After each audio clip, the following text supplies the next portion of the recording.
While Part 1 focused on how you as administrators and professional staff can support students through postvention responses after a suicide attempt, Part 2 will focus on how you can support the school community through postvention responses after a death by suicide. School administrators, counselors, nurses, social workers, and school psychologists provide active postvention following a suicide to bring support and assistance to those affected, return the school environment to its normal routine, and reduce the risk of another student imitating the suicide. Thus, postvention is a means of prevention. Your role as an administrator is to review the school's current crisis response policies, specifically related to how your school deals with a suicide. Although we are going to be talking about suicide of a student, many of the same guidelines apply when the death is of an adult in the school community. Take a minute to download and review the PDF document below, After a Suicide, a Toolkit for Schools. This toolkit contains guidelines based on research to help you respond most effectively to a suicide death. There are a number of tools and templates in this document you can use to adjust your school's policy. Your school probably already has a plan to convene a crisis team to offer support for students and school community members once a student death has been verified. In addition to this first step, consider reaching out to the parents to offer condolences as soon as possible. Remember, they are grieving, so don't overload them with any administrative details at this point. Instead, offer support. Ask the family how much information about the death they want shared with the school community, and inquire about funeral arrangements. If school is in session, convene key personnel to plan for subsequent actions you will take as part of the postvention plan. Use this time to plot out a timeline for all your activities, including dissemination of materials on grief and suicide prevention. You can also use this time to decide how and when you will review all the actions taken as part of your postvention. Considering a process for evaluating your response will set the stage for improving it the next time it is implemented. At this meeting, decide who will attend the memorial service on behalf of the school. Having a school official present at the service is often a great comfort for families. Follow your procedures for notifying students about the suicide death after you have talked with parents or guardians about how much to release, and caution against communicating the method of suicide. Suicide deaths cause disruption to the school environment. As much as possible, try to follow regular school routines. This may be difficult for some students and staff. Ask your professional helping staff, counselors, nurses, psychologists, or outside mental health personnel to be available to consult with faculty and staff if needed about how to talk about the student's suicide in their classroom or school activity. Additional information about opening and closing the conversation is included in the postvention module for faculty and staff. Assign someone to secure the personal effects of the student as soon as possible. Safely store these materials until you can return personal items to the family. Acknowledge student requests to plan activities that honor the memory of the student. However, avoid any activities that glorify, glamorize, or sensationalize the death. Focus on how the student lived and not how he or she died. Any actions you take should be the same for any student death, regardless of cause.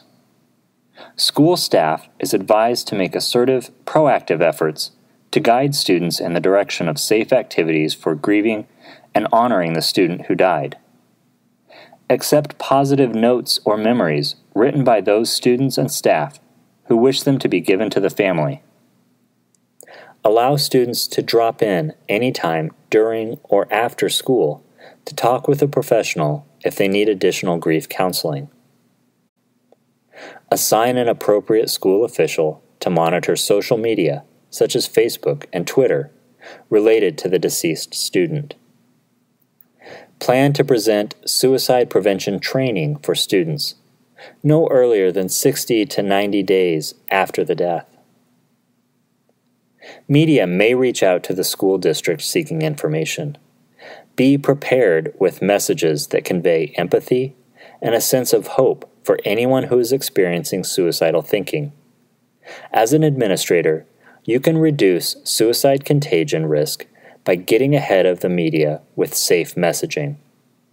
We know that risk of additional suicides increases when the story explicitly describes the suicide method, uses dramatic and graphic headlines or images, and repeated extensive coverage sensationalizes or glamorizes a death. Suicide contagion, or copycat suicide, occurs when one or more suicides are reported in a way that contributes to another suicide. Take a minute to download reporting guidelines below. You can find more information about safe messaging at reportingonsuicide.org. Faculty and staff will also be affected by a student suicide. Administrators need to be aware of this and take steps to support them. Ensure faculty and staff have access to self-care opportunities. Also, be aware of the administrative team's emotional responses. A student suicide will have an effect on every part of the school community.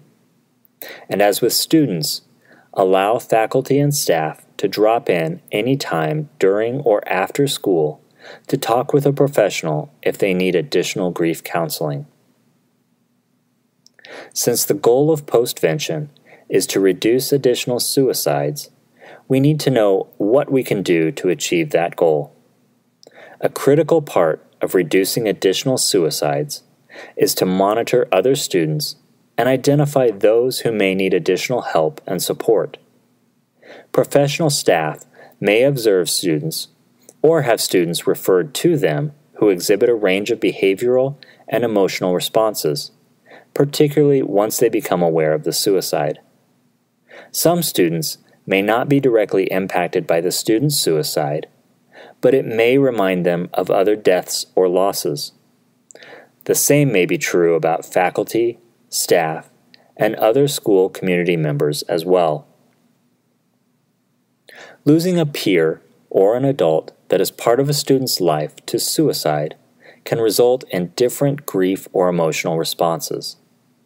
Students who were connected with the student who died may be especially vulnerable, and it will be important to monitor them as they go through the grief process.